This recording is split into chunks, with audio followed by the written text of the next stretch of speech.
नमस्कार दोस्तों, स्वागत है आपका हमारे official YouTube channel GS by Nesar में। कैसे हैं आप सब?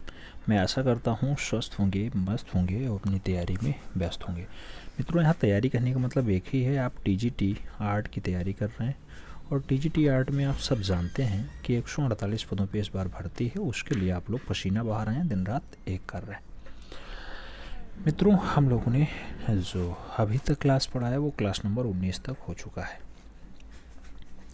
क्लास नंबर 19 तक हो चुका था। कल हम लोगों ने क्लास नंबर 19 में जो है शैलियों के बारे में देखा था। जो आपकी भारतीय लघु चित्रकला है, जो आपके सिलेबस में दिया गया है, उसको हम लोगों ने पढ़ा था। और लघु चित्रकला में हम लोगों ने देखा कि जैनपाल अभ्रंश शैलियों का क्या डाटा रहा है, क्या दृश्य रहा है और कहाँ कहाँ से क्वेश्चंस पूछे जा रहे हैं। तो मित्रों, आज उसके रिवीजन की बात होगी। रिवीजन की अगर हम लोग बात करें तो सबसे पहले आज सुपर फास्ट रिवीजन होगा और ये क्लास नंबर 20 होगी। क्लास नंबर 20 होगी। आराम से पेन पेपर उठा लीजिएगा। जो आपको इम्पोर्टेंट फैक्ट्स लगे उन्हें आप नोट डाउन कर लीजिएगा, क्योंकि शैलियों से 1 से 2 प्रश्न पक्का छपता ही छपता है। तो इसे आपको देखने की ज़रूरत है। शैलियाँ आपके जीवन में आमूलचूल परिवर्तन ला सकती हैं। 1 से 2 प्रश्न मतलब 4 से 8 नंबर। तो इसे 4 से 8 नंबर अचीव करने के लिए आपको थोड़ा सा रिवीजन तो करना ही पड़ेगा। तो रिवीजन से ही सिलेक्शन संभव है। आराम से रिवीजन कर लीजिएगा। आइए क्लास की तरफ बढ़ते हैं। सबसे पहले हम लोग बात करेंगे पाल शैली की। पाल शैली को हम लोग पूर्वी शैली के नाम से जानते हैं, क्योंकि इसका जो जन्म है वो बंगाल में होता है। कहाँ पर होता है? बंगाल। तो पाल शैली आपकी बंगाल में पनपती है, इसीलिए इसे पूर्वी शैली कहा जाता है। पूर्वी शैली इसलिए कहा जाता है क्योंकि बंगाल पूरब में पड़ता है। और इसका जो समय काल होता है वो 750 से कई जगह 1197 और कई जगह 1199 ईस्वी के आसपास का डाटा दिखाई देता है। तो ये हमारी पूर्वी शैली या फिर पाल शैली कहलाती है। बात करें तो भारत में लघु चित्र यानी छोटे चित्रों की शुरुआत किसने की थी? तो भारत में छोटे चित्रों की जो शुरुआत होती है मित्रों, वो पाल शासकों के द्वारा होती है। पाल शासकों के द्वारा होती है, जिसमें गोपाल पाल वंश के सबसे पहले शासक बनते हैं। तो इन्हीं के द्वारा जो है ऐसा कारनामा स्टार्ट होता है। आप जानते होंगे पाल शैली पूर्वी भारतीय शैली होती है। और पूर्वी भारतीय शैली के साथ साथ इससे जो डाटा पूछा जाता है मित्रों, इससे जो डाटा पूछा जाता है ये किस धर्म से है? तो ये बौद्ध धर्म का डाटा माना जाता है। ये भी याद रखना, ठीक है। आगे बात करें, अगला पॉइंट आता है भारतीय लघु चित्रों की परंपरा किस काल से आरंभ होती है? लघु चित्रों की परंपरा किस काल से स्टार्ट होती है? तो पूर्व मध्य काल से जो है स्टार्ट होती है, जिसे प्रकृति काल भी कई बार कह दिया जाता है। आगे बात करें, आपको एक दृश्य दिखाते हैं पाल शैली का सबसे फेमस दृश्य, जो आपको परीक्षा में दिखाई देता है। यह है आपका एक दृश्य। अच्छे से निहार लो, फिर हम इस पे बात करें। मित्रों, ये जो दृश्य है ये पाल शैली का है। कौन सी शैली? पाल शैली का है। दृश्य का नाम है प्रज्ञा पारमिता अवलेकितेश्वर बोधिसत्व। ये आपका अवलेकितेश्वर बोधिसत्व का दृश्य है, पाल शैली का है। आपको याद रखना है पाल शैली में ये दृश्य बहुत इंपॉर्टेंट नाम के साथ जुड़ा हुआ है। प्रज्ञा पारमिता, प्रज्ञा पारमिता पाल पोथियों पे चित्रित है। प्रज्ञा पारमिता ताड़पत्र पे बना हुआ है। आप जानते हैं प्रज्ञा पारमिता की अगर बात करें तो प्रज्ञा पारमिता पाल शैली का पहला चित्रित ग्रंथ माना जाता है। इसमें श्लोक पूछे जाएंगे। प्रज्ञा पारमिता में कितने श्लोक हैं? तो बोधिसत्व पद्मपाणि वाले प्रज्ञा पारमिता में 8000 श्लोकों का संकलन होता है। 8000 श्लोक यहाँ पे पाए जाते हैं। और अगर बात करें प्रज्ञा पारमिता की रचना किसने की है, तो आपको याद रखना होगा कि नागा अर्जुन के द्वारा जो है प्रज्ञा पारमिता ग्रंथ लिखा जाता है। इतना बात आपको दिमाग में बिठा के रखना है। आगे बढ़ें, ये दृश्य आपके समझ में आया। फिर बढ़ते हैं। कहा जाता है भारत में लघु चित्रों का आरंभ किस बौद्ध पांडुलिपि से होता है? तो वो प्रज्ञा पारमिता ही है। पाल पोथी चित्रों का समय काल क्या होता है? 8वीं से 12वीं शताब्दी। खूब पूछा जाता है मित्रों, इस पे स्टार लगा लेना। पाल पोथी का जो चित्रों का समय है वो 8वीं शताब्दी से लेकर के 12वीं शताब्दी का है। पोथी चित्रण का प्रारंभ किस शैली में हुआ है? तो वो पाल शैली में ही दिखाई देता है। पोथी चित्रण का जो प्रारंभ है किस शैली में दिखाई देता है? पाल शैली में ही दिखाई देता है। आगे कहा जाता है किसने पाल शैली को पूर्वी शैली कहा है? ये खूब छपता है क्वेश्चन। पाल शैली को पूर्वी शैली किसने कहा? तो लामा तारानाथ ने कहा है। ये लामा तारानाथ दलाई लामा वाले बेल्ट से आते हैं, यानी तिब्बत वाले बेल्ट से आते हैं। बात करें आगे तो कहा जाता है पोथी चित्रों का निर्माण किस राजवंश ने करवाया? तो पोथी चित्रों को बनवाने का काम या निर्माण करवाने का काम किसका रहा है? पाल शासकों का रहा है। पाल शैली के 3 प्रमुख केंद्र कौन से रहे? तो सबसे पहले तो बंगाल में पाल वंश एस्टेब्लिश होता है, तो बंगाल होगा। दूसरे नंबर पे नेपाल आएगा और तीसरे नंबर पे आपका बिहार वाला बेल्ट आ जाएगा, जो आजकल दंगा की चपेट में है। आप देख रहे हैं रामनवमी का दंगा ज़्यादा यहाँ पे भड़का हुआ है। इसीलिए मैं बार बार कहता हूँ समाज को जोड़ने का काम करना चाहिए, तोड़ने वालों की तो कमी ही नहीं है, भरमार पड़ी हुई है। तो कम से कम समाज शांत रहे, जो है शांति व्यवस्था कायम रहे और उसमें भाईचारे के साथ अगर जीवन यापन हो तो ज़्यादा बढ़िया बात होती है। इसीलिए मैं आप लोगों से विशेष आग्रह करता हूं कि अगर आप लोग सरकारी शिक्षक बने तो करप्ट ना हो, सबसे पहले ईमानदारी दिखाएं, ईमानदारी के साथ अपने काम को करें। निश्चित रूप से उत्तर प्रदेश शिक्षा के मामले में नंबर 1 पे पहुंचेगा। अगला पॉइंट आता है मित्रों, ताड़पत्र पे बने चित्र कौन सी शैली के हैं? तो ताड़पत्र पे जो बने हैं चित्र वो शैली की बात करें तो पाल शैली के होते हैं।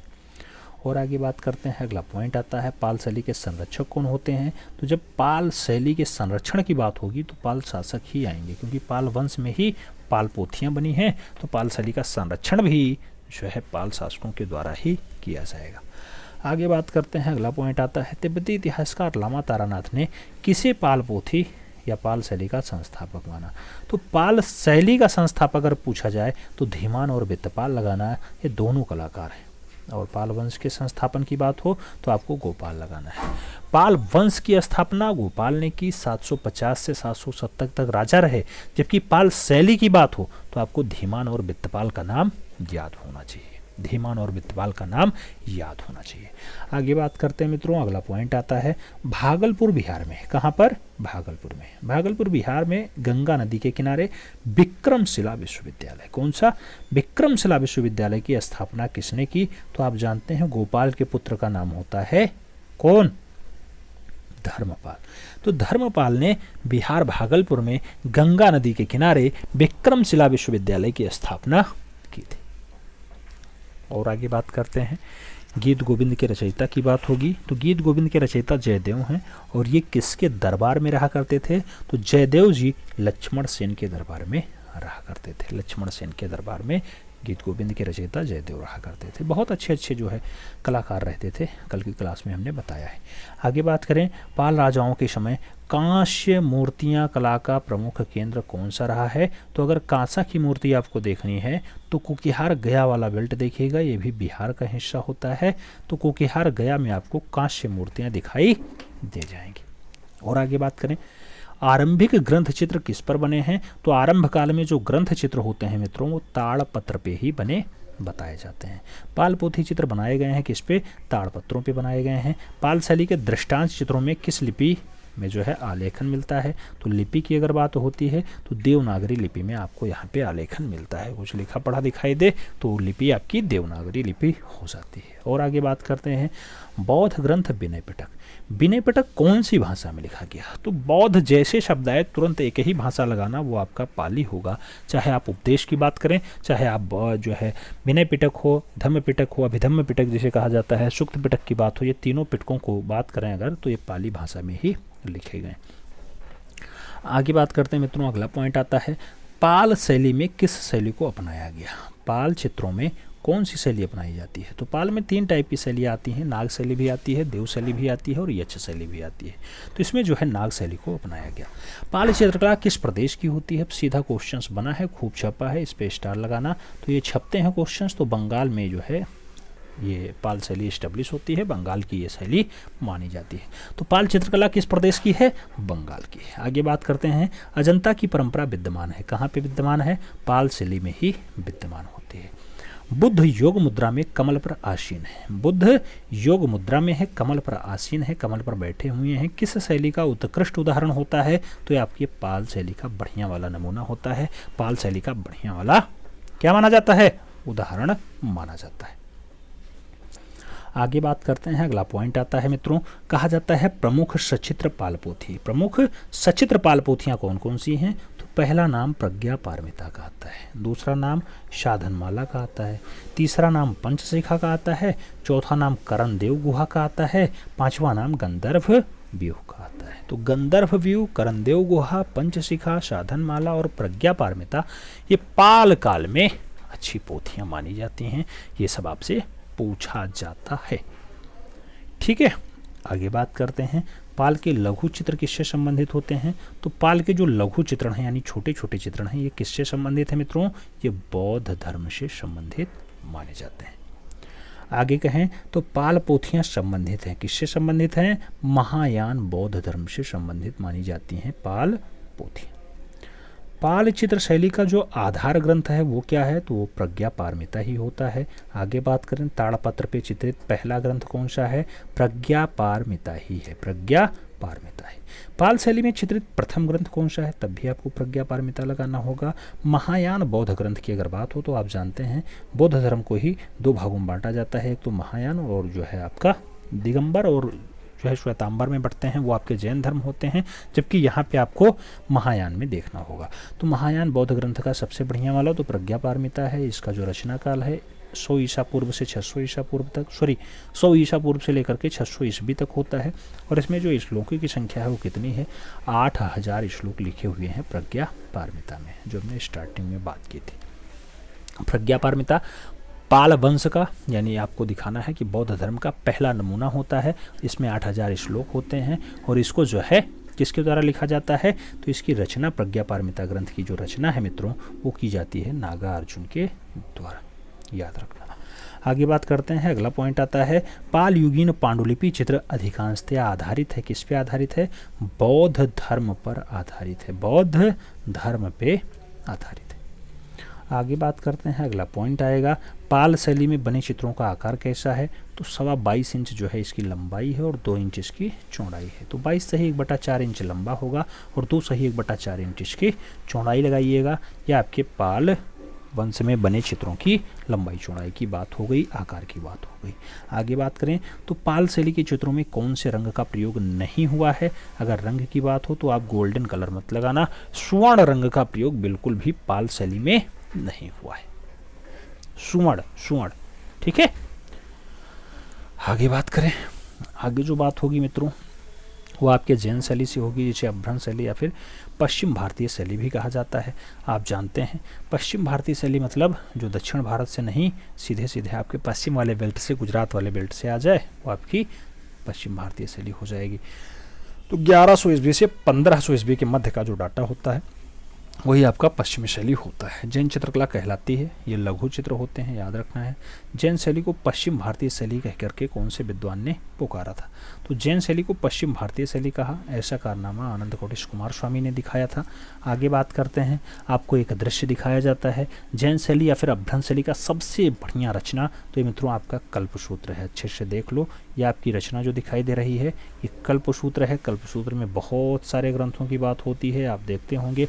कोई कल्पसूत्र हुसैन शाह सरकी वाला पूछेगा तो कोई आपको गुजरात अहमदाबाद वाला पूछेगा, तो आपको सभी याद होने चाहिए। जैन धर्म का सबसे बढ़िया चित्रण आपका कल्पसूत्र है। और कल्पसूत्र में जो है जैन धर्म के 24वें तीर्थंकर, जिनका आज जन्मदिन भी है, आप जानते होंगे महावीर स्वामी का आज जन्म जयंती है।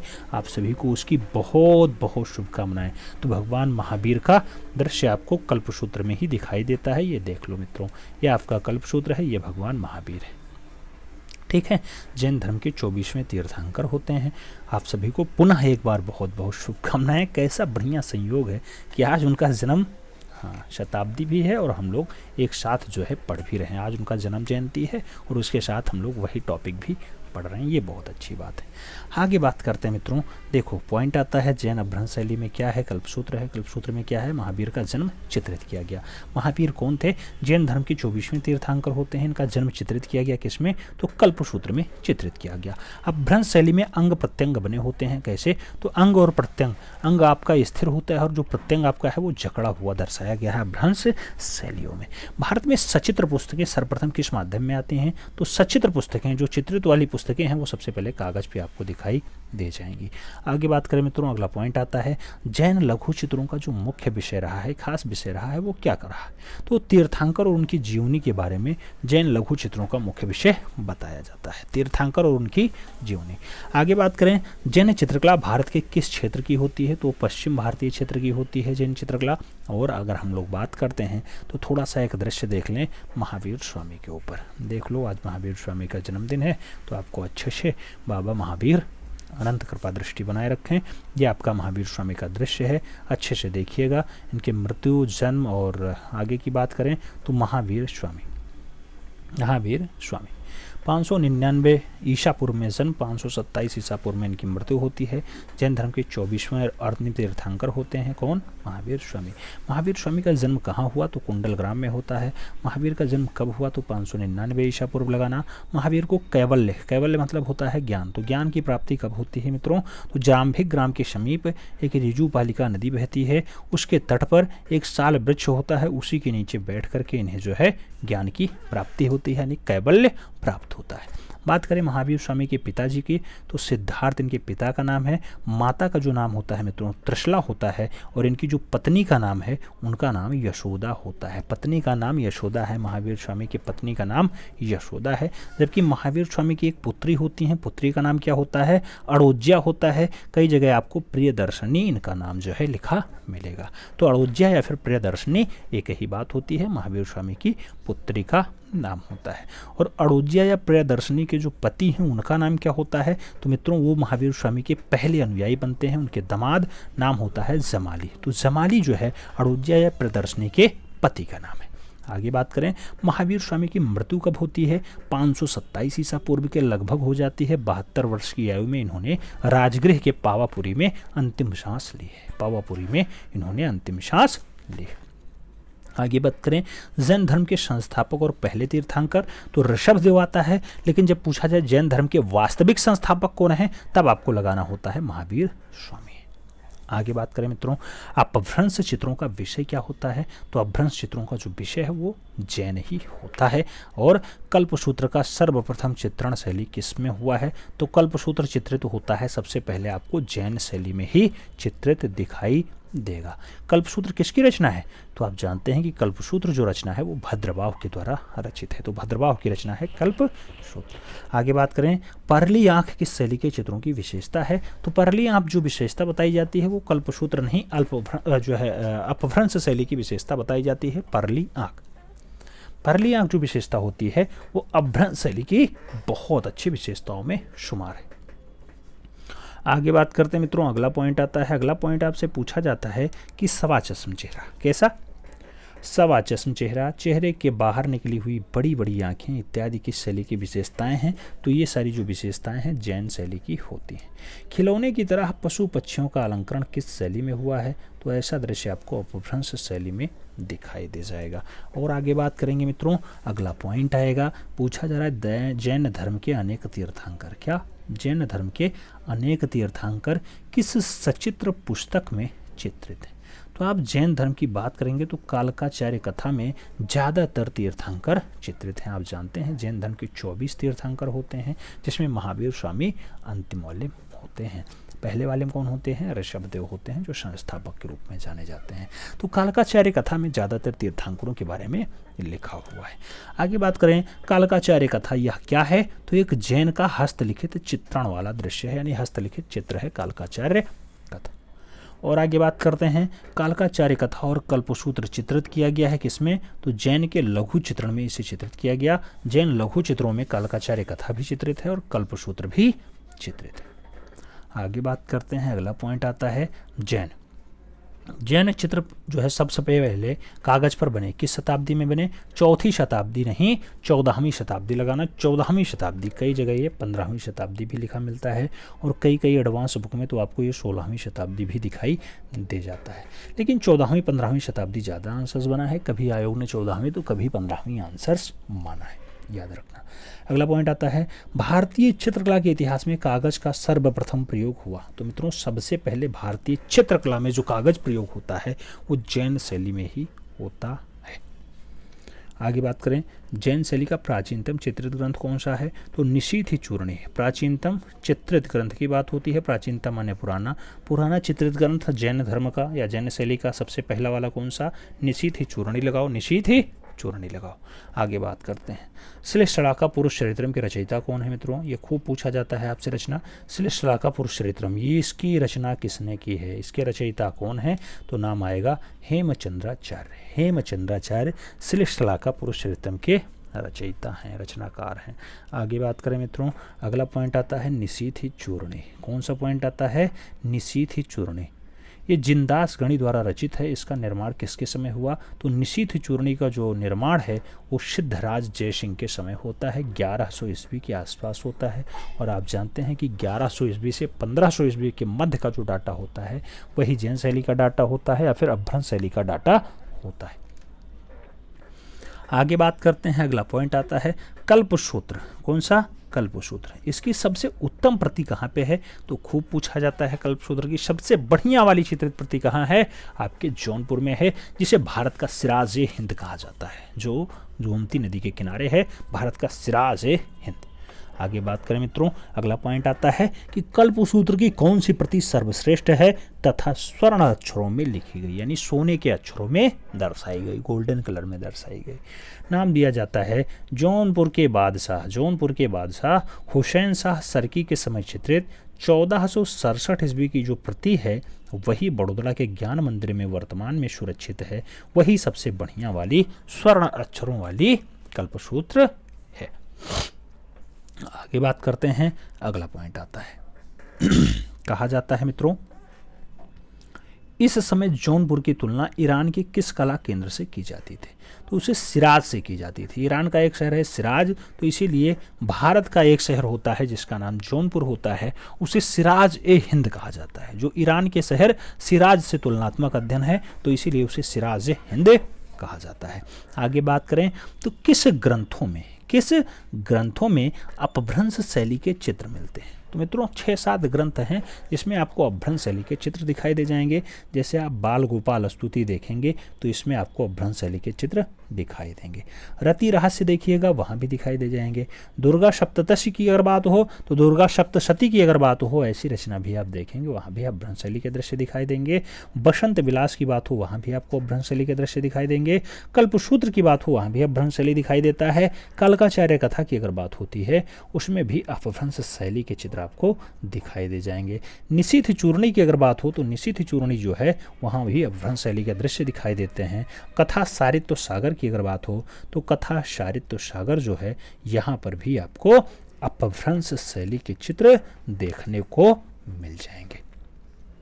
याद रखना, ये सब दृश्य आपको अपभ्रंश शैली से जुड़े हुए बताए जाएंगे, जिसे पश्चिम भारतीय शैली के रूप में भी कहीं कहीं लिखा मिलता है। आगे बात करें, बसंत विलास के चित्र कहाँ पाए जाते हैं? तो बसंत विलास के चित्र आपको गुजरात में पाए जाएंगे। किस शैली के चित्रों में सीमांत रेखा को निब की सहायता से काली स्याही में बनाया गया? कौन सी शैली का चित्र है जो सीमांत रेखा की सहायता से निब आप जानते हैं तुलिका का प्रयोग नहीं किया गया, निब का प्रयोग किया गया। तो निब का प्रयोग अपभ्रंश शैली में चित्रों को बनाने के लिए किया गया है। और निब में कौन सा रंग निकाला गया? काली स्याही, काले रंग से जो है अपभ्रंश शैली में सीमांत रेखा के माध्यम से चित्र बनाया गया। और आगे बात करते हैं, अगला पॉइंट आता है पश्चिम भारतीय शैली के आकारों की बाह्य रेखाएं किसमें बनी हुई हैं? तो काली स्याही के कलम के द्वारा दर्शाई गई हैं पश्चिम भारतीय शैली की बाह्य रेखाएं। और आगे बात करते हैं, लौर चंदा के लेखक कौन थे? लौर चंदा के लेखक मुल्ला दाऊद है। आगे बात करें मित्रों, अगला पॉइंट आता है अपभ्रंश शैली के चेहरे कैसे दिखाई देते हैं? तो भाव शून्य होते हैं यहाँ के चेहरे, भाव शून्य। और आगे बात करते हैं, अगला पॉइंट आता है, पूछा जा रहा है जैन शैली के चित्रों में किन रंगों की प्रधानता होती है? जैन शैलियों के चित्रों में कौन से रंगों की प्रधानता होती है? तो प्राइमरी रंग यानी प्राथमिक रंग आते हैं। लाल, पीला और नीला जो है आपके रंगों में खूब ज़्यादा दिखाई देते हैं, इसकी प्रधानता है। आगे बात करें मित्रों, अगला पॉइंट आता है जैन शैली में पशु पक्षी तथा प्रकृति का चित्रण कैसा हुआ है? तो प्रकृति का जो चित्रण हुआ है वो अस्वाभाविक रूप से हुआ है। और आगे बात करते हैं, अगला पॉइंट आता है पटचित्रों के निर्माण में किस शैली को अपनाया गया है? तो पटचित्रों के निर्माण में जो शैली अपनाई गई है उसे गौड़ शैली कहा जाता है। कौन सी शैली? गौड़ शैली। गौड़ शैली।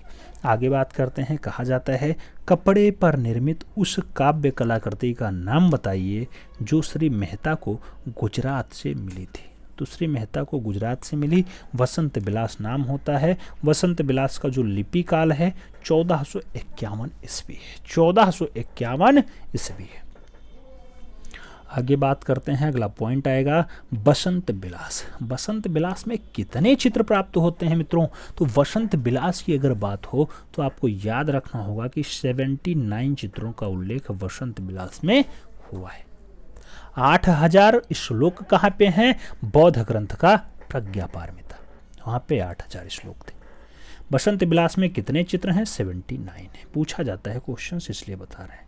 अगला पॉइंट, जैन शैली से प्राप्त चौर पंचाशिका के चित्रों में क्या चित्रित है? नाम दिया गया बिल्हण और चंपावती के प्रणय लीला को दर्शाया गया है चौर पंचाशिका में। और आगे बात करें, अगला पॉइंट आएगा जैन शैली को अभ्रंश शैली नाम किसने दिया? खूब स्टार लगाओ इस पे, बहुत बार छपा है क्वेश्चंस।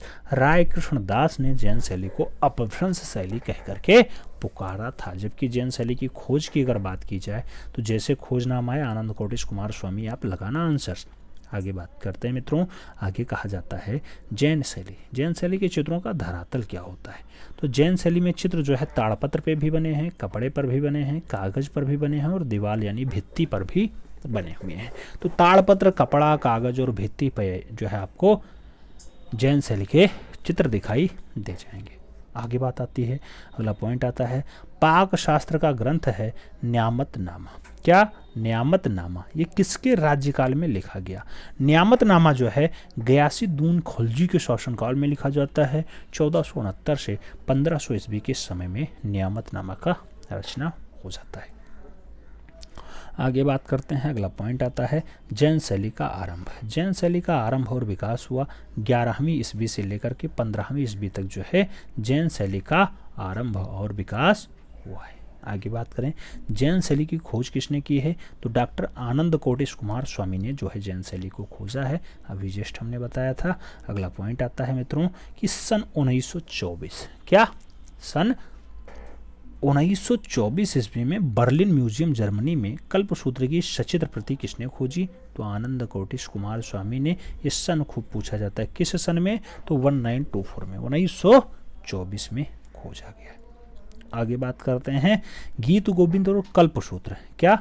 गीत गोविंद और कल्पसूत्र ये किस धर्म की सचित्र रचनाएं होती हैं? तो सचित्र रचनाएं जैन धर्म की होती हैं। गीत गोविंद हो चाहे कल्पसूत्र हो, दोनों की दोनों रचनाएं जैन धर्म से संबंधित होती हैं।